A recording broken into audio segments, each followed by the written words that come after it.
ano yung ano yung nakuha mo? Nakuha ko nung umuulan, bumabagyo yun. Nandun kami sa may resort. Tapos kumidlat, kumulog, ang lakas. Hmm. May lumakas sa ulan.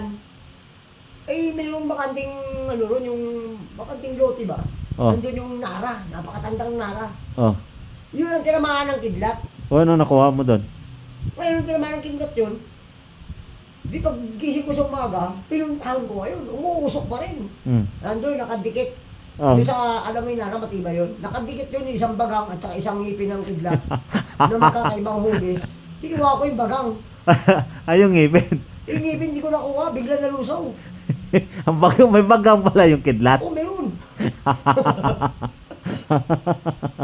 Dali mo ko. Kaya ganito yun, hindi ito talaga. Ngayon, iuwi ko rito. Oh, yung bagang. Oo, no, yung bagang. Ngayon, ang nangyari, kailangan pa lang ang pag-aralan ko, ang ginawa ko nun, para makontrol ko siya. Kailangan pa lang nakababad siya sa tubig na garapon na may tubig para hindi siya gumana ba na makaperwisyo.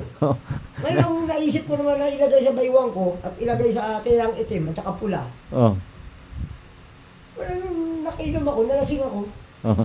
Naalala ko si tatay dyan, na yung pulis, kinusunada ng pulis. Yung mobile ng pulis, Oh. ay natid ako ni Utol. Oh. Lasing ako. Sinuntok ko yung mobile ng pulis. Oh. Umaangat naman ano eh. Sabi niya, Utol, sinusuntok mo yung mobile ng pulis, tupi-tupi yung gilid. Sabi ko, ano nangyari? Wala bang gas-gas yung kamay ko. Oh. Yun, ngayon naisip ko na ilagay sa garapon para makontrol ko siya. Oh. Ay, na-control mo. Ngayon naman sa garapon, Oh. ano nangyari? May sabungero kong chewing dyan, yung chewing ko sa Yakareme, di ba? Oh. Ang ginawa ko, naisip ko, yung pinagbabara nung Yung tubig. yung garapon, Oh. inilagay niya man sa manok, hinimas niya sa manok. Oh.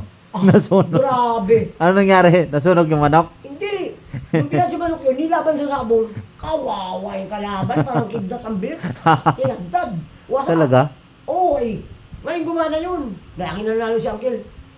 Ang problema, nung nabiyahe nga ako ng Bicol, sa Sisto, Oh. naiiwan ko doon sa may garapon na sa bag ko.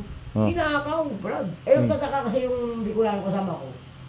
Oh. Nagtataka siya na, di ba, kumukulog, kumukidlat. Pero Oh. doon kami sa kawayan na, nagiinom kami. Oh. Nagtataka siya doon sa kinaroroonan namin. Tapos bit-bit ko yung bag na yung may garapon, garapon siya. Namuulan sa paligid, kumikidlat. Pero doon sa kinaroroonan namin, hindi na walang ulan. Talaga? Oo, kahit ako, nagtaka ako eh. Kaya pala, doon nakokontrol ko siya pag nasa garapon. Hmm. Ay, nung makawala sa garapon, Ninakaw. hindi, nakawala sa garapon, nilagay ko na ulit sa may ganyan, sa Baywang. baywang. Oh. Di, naikwento ko sa driver. Hmm. Ay, yung driver na yun, sa Bungero. Kaya wala nangyari. Doon pa kaya pala ninakaw. Ninakaw yun, pero hindi niya alam kung paano gamitin yun. May sumpa yun. Paulit-ulit siyang mamalasin, at saka paulit-ulit siyang talagang, pag hindi niya na-control yun, pag kumikidlat, hahanapin ang kidlat yun, yung bagang na yun. Oh. At oras sa tinamaan yun, madadamay siya, malulusaw siya. Hmm. Yung pala, yung bagay na ganyan na nakikita mo sa kalikasan, kailangan pag-aralan mo na kung paano gamitin. Hmm. Okay. Ay, kat yan, nakawala. Hindi, nakawala ako sa sumpa.